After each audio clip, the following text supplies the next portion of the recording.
Last we caught up with the Light family, Dr. Wily had been defeated once again, and attempted very badly to convince us that he was secretly an alien. I honestly have no idea why I thought that was a good idea, but he tried. But now that's in the past. We flash forward about a year or so, to a time where the unthinkable has happened. Dr. Wily has seemingly turned good. He's even agreed to return to working with Dr. Light for the good of humanity. Almost seems too good to be true, right? In Japanese, the game is subtitled The End of Dr. Wily. And the intention is surely for us to see this shift and recognize that this game is the end of Wily's evil. Right? Anyways, the two doctors put their brains together to create Gamma, a peacekeeping robot of titanic proportions. Surely, nothing can go wrong with this. By the time the game begins, a good portion of Gamma has already been created, and the two scientists only need the last pieces to finish him: the 8 energy elements. They sent a veritable army of robots out into space in order to mine for them, led by 7 robot masters the two scientists created together. However, for some completely unknown reason, the robots have now turned against their creators. So the scientists have no choice but to reactivate Mega Man and send him in to retrieve the energy elements. Okay, yeah. It's kinda obvious that Wily is just trying to play light again and is actually the mastermind of this whole thing. Spoilers, I guess. The game greatly expanded the scope of the Mega Man series in a number of ways. First of all, the previous games had mostly been focused around Symphony City and the areas around it. Meanwhile, this game takes us to an entirely new frontier: space, with each level taking on a different planet. Second, it also expanded the supporting cast of the series, introducing 2 new characters who would become mainstays for the rest of the classic series. The first of these is Rush, a robot dog who serves as both Rock's companion and an aid in platforming. Rush has 3 different forms that he can take: the Rush Coil, which helps Rock to jump higher; the Rush Marine, which acts like a submarine; and the Rush Jet, which is kind of a hoverboard. He seems to follow up from the item abilities from Mega Man 2. His design is a reference to the character Frender from the anime Neo-Human Kasha. He also isn't the first reference to that character in these games, as Frender is also the name of the robot dog found in the previous game's Woodman stage. Dr. Light's research journal, released alongside a Mega Man Legacy collection, suggests that Light began working on Rush in the immediate aftermath of Mega Man 1, when Roll mentioned wanting a dog. However, that source is kinda questionably canon, so I wouldn't take it as gospel. The other new character is Breakman, also known as Proto-Man, the prototype robot master, but originally named Blues, continuing the music genre naming scheme of Light's other children. Where Rock is Dr. Light number 1 and Roll is Dr. Light number 2, Blues is Dr. Light number 0, the very first human-made robot to have a sense of individualized self. However, upon his initial creation, his solar power source was unstable, and would likely kill him if left alone. Dr. Light decided to do an emergency procedure on Blues to save him, but the robot feared that the procedure would threaten his own self-identity, and instead disappeared into the night. Eventually, after creating a new design for the solar core, Light would go on to create Rock and Roll, but always wondering what happened to his first child. Blues would spend the next couple of years on the street, his body slowly shutting down, making peace with his imminent demise, until somebody else found him: Dr. Wily. Wily replaced Blue's solar core with a surprisingly more stable but still imperfect nuclear one. He also took a lot of inspiration from this experience. The Sniper Joe line of robots was based very closely on Blue's design, implying that this event happened before even the original Mega Man. Wily would also craft a new identity for Blues, giving him a Sniper Joe-like helmet and rechristening him as Breakman. We'll get back to Blues in a little bit. From here, let's talk about the 8 robot masters and their various stages. Needleman is a robot that fires needles strong enough to destroy rock walls. He was fully created to work in the mines. What's incredibly interesting though is his lineage. According to his data from Rockman Complete Works, his needles were based on the same technology as Metal Man's metal blades, and his body was based on Airman's, so he is a successor to not just 1, but 2 of the last game's robot masters.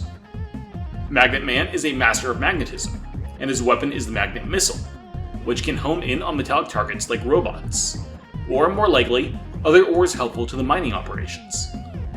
Gemini Man is a robot that uses holographic devices to create copies of his own body.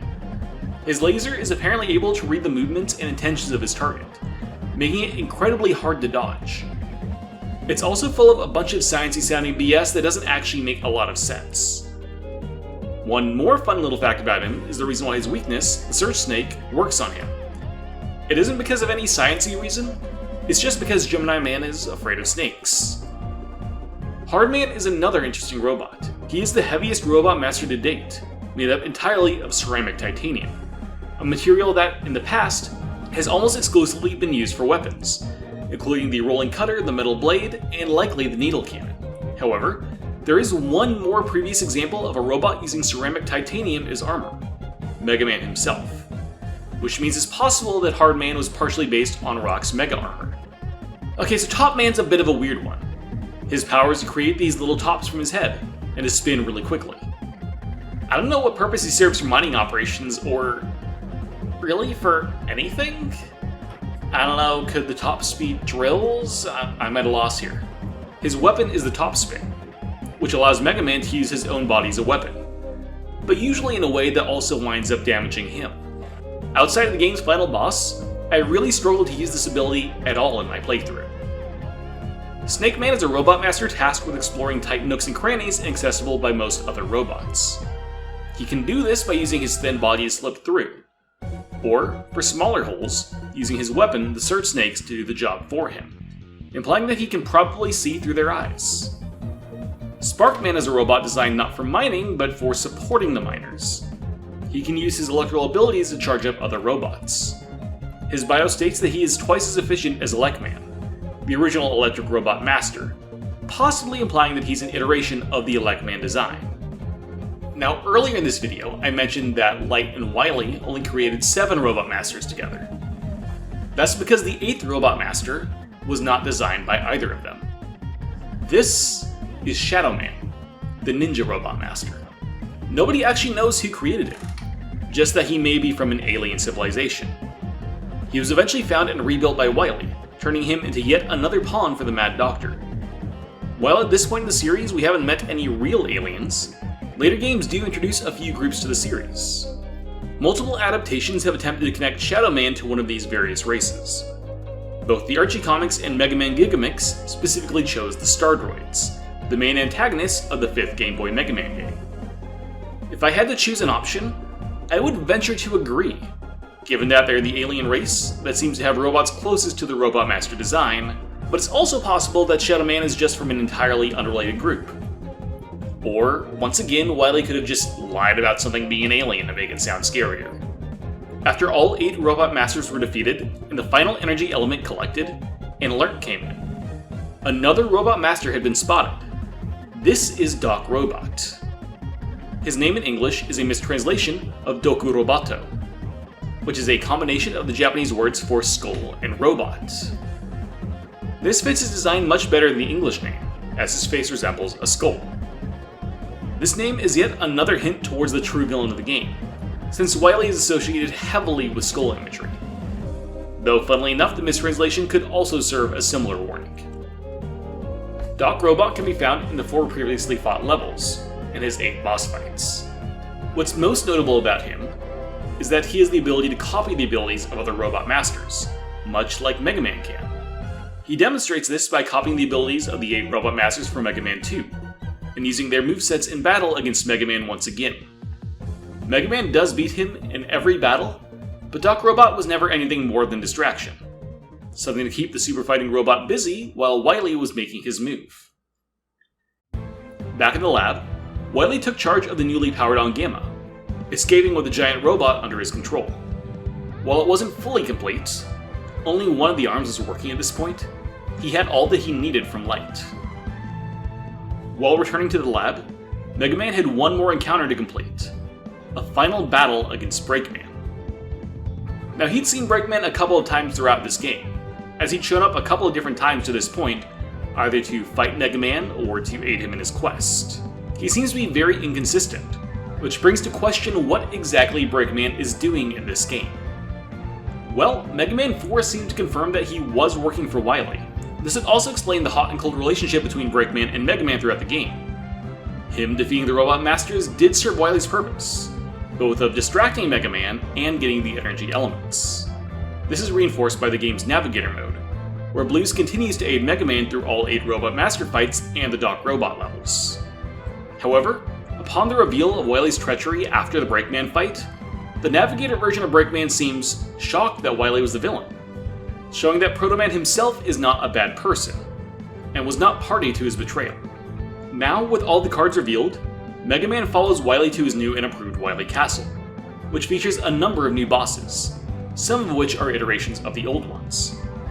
For example, the Yellow Devil Mark II is a clear improvement on the original Yellow Devil. The Holograph Mega Mans are also likely an iteration on the original Copy Robot, possibly with some inspiration from Gemini Man's holographic cloning abilities. The Junk Robots are also probably based on Guts Man, as their main attack seems similar to the Guts Arm weapon. They were clearly constructed in a hurry, so Albert seems to have gone back to Old Reliable. At the end of the castle, Mega Man destroys Gamma, and the castle begins to crumble. Mega Man watches helplessly as rubble falls on top of Wily, seemingly killing him. It looks like Mega Man will fall victim to the same fate, until the intervention of Blues, who teleports in and retrieves his younger brother, delivering him to Dr. Light's lab before disappearing once again. Either by sight or the sound of his iconic whistle, Dr. Light seems to recognize the robot. And through the credits, the truth about Breakman's past as Proto Man is revealed to us through a countdown of all 9 of Light's Robot Masters.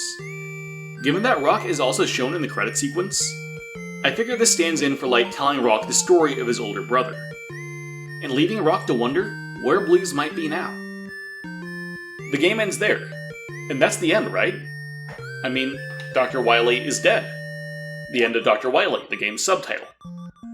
But notice that the subtitle also has a question mark in it. This is to remind us that, once again, for the second game in a row, the subtitle is a lie. In the end credits, Wily's UFO can be seen flying off into the distance, telling us that he didn't really die. And I hate to break this to you, but the lies in the subtitle don't end with this game either. Before we go, I want to talk about a few more of the robots that exist in this game with interesting info about them. First of all, a number of enemy robots in this game are direct descendants of models from previous titles. This includes the Hammer Joe, the Komasaburo, the Metal DX, the Giant Metal, the Pickleman Bull, New Shopman, Returning Monk King, Walking Bomb, Mecha Karo, and the Giant Springer.